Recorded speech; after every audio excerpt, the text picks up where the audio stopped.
ஸ்ரீ மகாகுரப்யோ நமஹ. ஹரிஹி ஓம்.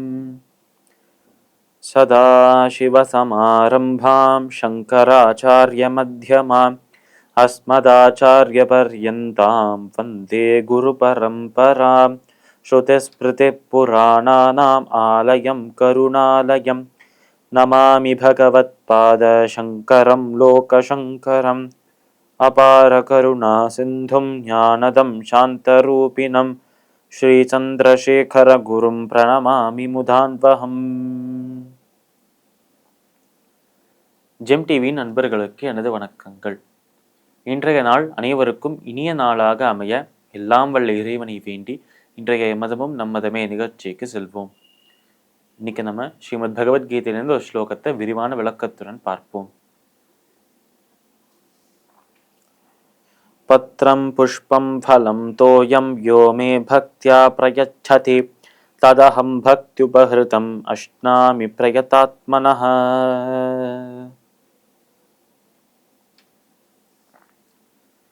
இந்த ஸ்லோகம் ஸ்ரீமத் பகவத்கீதையின் 9வது அத்தியாயமான ராஜவித்யா ராஜகுஹ்ய யோகத்தின் 26வது ஸ்லோகமாக இருக்கு. இது நம்ம இந்த ஒரு அத்தியாயத்தின் 26வது ஸ்லோகமாக இருப்பதோடு சேர்த்து பல பக்தர்களுக்கு தெரிந்திருக்கும் ஒரு பாப்புலரான பிரசித்தமான ஒரு ஸ்லோகமாகவும் இது இருக்கு. அப்படி இந்த ஸ்லோகத்திற்கான புகழ், அதற்கான காரணம் என்ன, இந்த ஸ்லோகத்தில் அவர் சொல்ற விஷயங்கள், கண்ணபிரான் சொல்ற விஷயங்கள் என்ன என்பதை இப்போ பார்ப்போம்.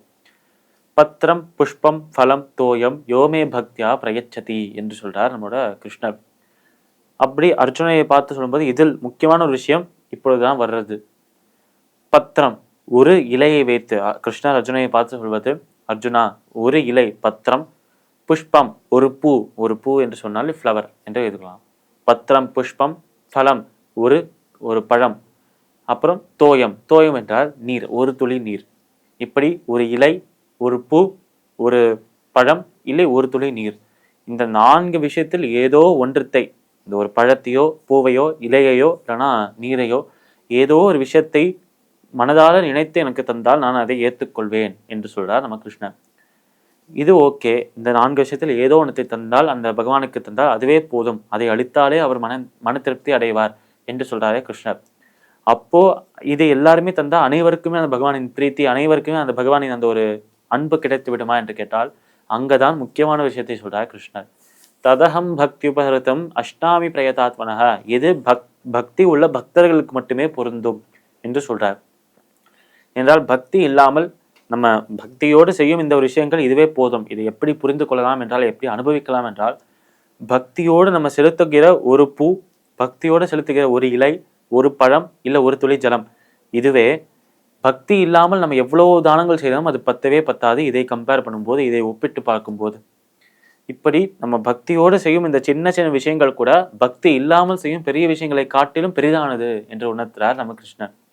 ஆனால் செய்கிற விஷயங்களில் சிறிய விஷயம் பெரிய விஷயம் எதுவுமே கிடையாது.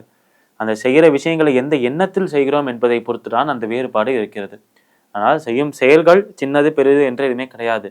அதை எந்த எண்ணத்துடன், எந்த மனோபாவத்துடன், மனதில் எந்த ஒரு நிலையில் அதை செய்கிறோம் என்பதை பொறுத்துதான் செயல்கள் வேறுபாடு, அதை வேறுபடுத்துகின்றன. அப்படி பத்திரம் புஷ்பம் பலம் தோயம் என்று இந்த 4 விஷயங்களை சொல்றார் நம்மோட கிருஷ்ணன்.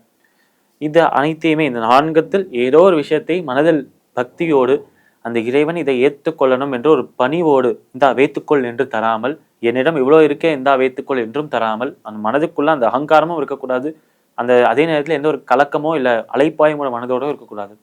மனம் முற்றிலுமாக சாந்தமாக, முற்றிலுமாக அமைதியாக இருந்து, அப்படி ஒரு அமைதியான மனதில் அந்த இறைவனை மனதில் நினைத்து கொண்டு அவரின் சொரூபத்தை நம் மனதுக்குள்ள நிறுத்தி, அப்பேற்பட்ட அந்த சொரூபத்திற்கு அந்த ஒரு உணவை நம்ம ஊட்டி விடுவதை போல மனதுக்குள்ள நினைக்க வேண்டும்.